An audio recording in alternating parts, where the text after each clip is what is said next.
We had a very interesting discussion in our WhatsApp 21 Day Spiritual Journey today.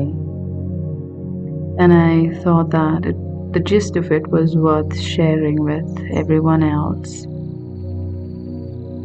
There was this discussion about thought versus feeling, and someone mentioned how her thoughts create feelings. And I completely disagree, which is why I wanted to share this message. Thoughts do not create feelings. I know there is this idea that if I think of a situation, I can have certain feelings, but that is just what you see on the surface. Let's explore this more deeply.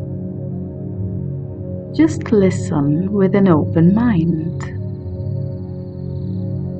Thoughts themselves are impotent, completely impotent. They are empty vessels and carry no power by themselves.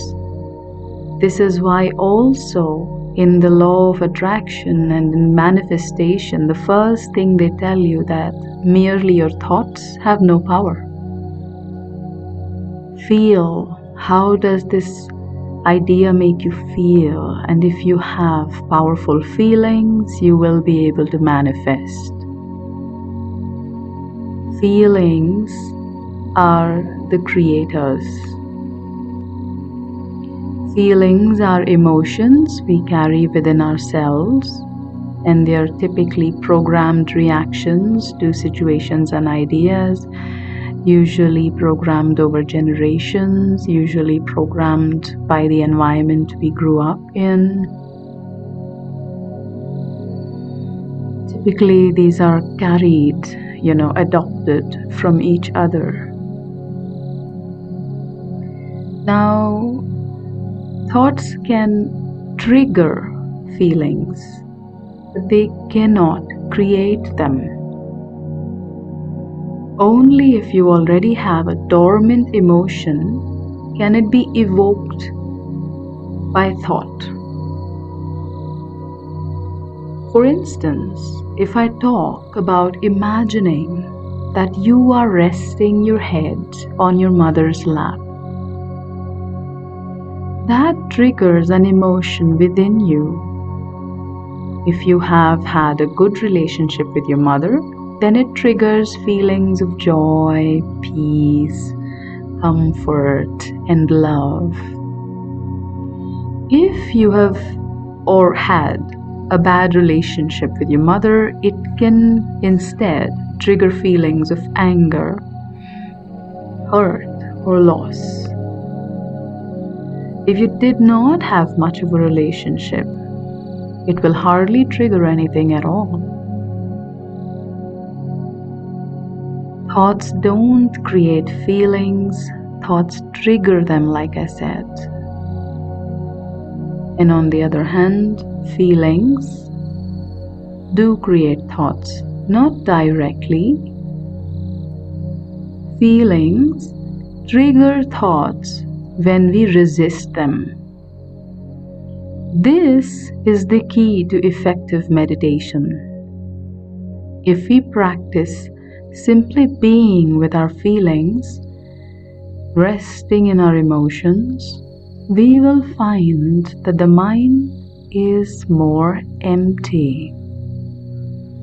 The mind creates thoughts to escape from the discomfort that feelings cause us.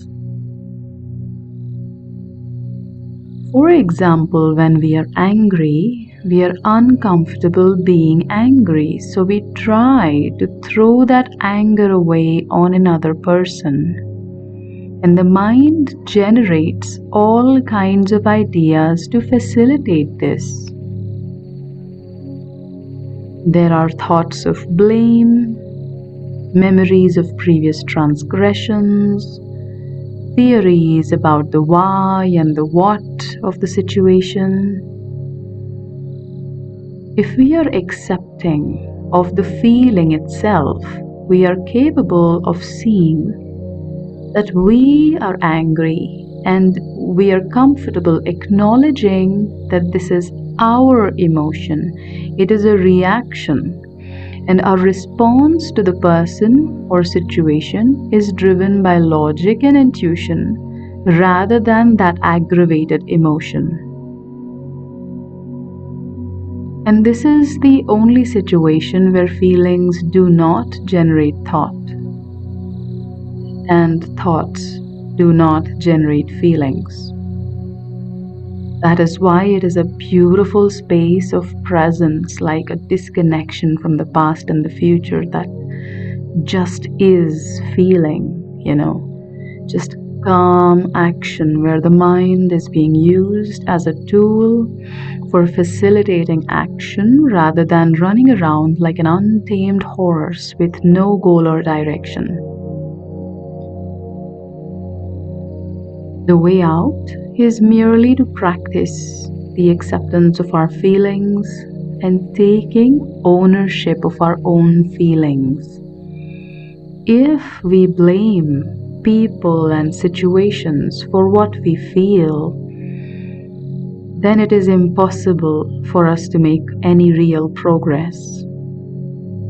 People can hurt and wound us, but the feelings that come up in any situation are merely programmed responses, and if we let them surface and fade away, the pattern starts to fade out. For beginners, though, we can use this phenomenon to help us progress.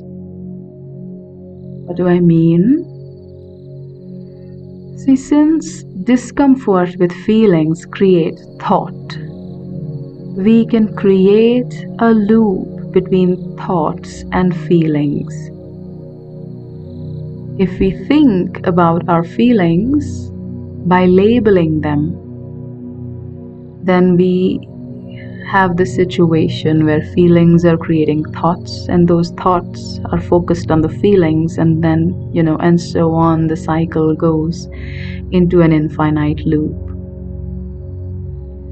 So you're not yet at a point where there are no thoughts. The only thoughts that exist are about the feeling. So it is a very meditative circle or loop to get engaged in. With practice, we get to a point where there is only feeling and no thought. Then there is no resistance to the feeling, and therefore no related thought. And eventually the feeling also disappears. Of course, what I describe here is an ideal scenario. This is the disclaimer part of the talk.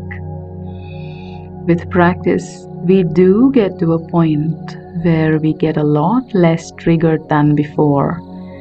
But all of us have some core issues which are harder to heal than others.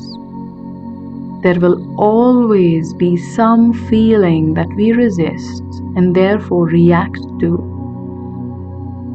Though over time, with practice, of course, the number of these feelings which destabilize us reduces, and there are larger and larger pockets of inner peace. So don't judge yourself for any transgressions. It's all part of the journey. I hope that this was insightful. Please like, share, and subscribe. And I'll see you again soon. Bye-bye.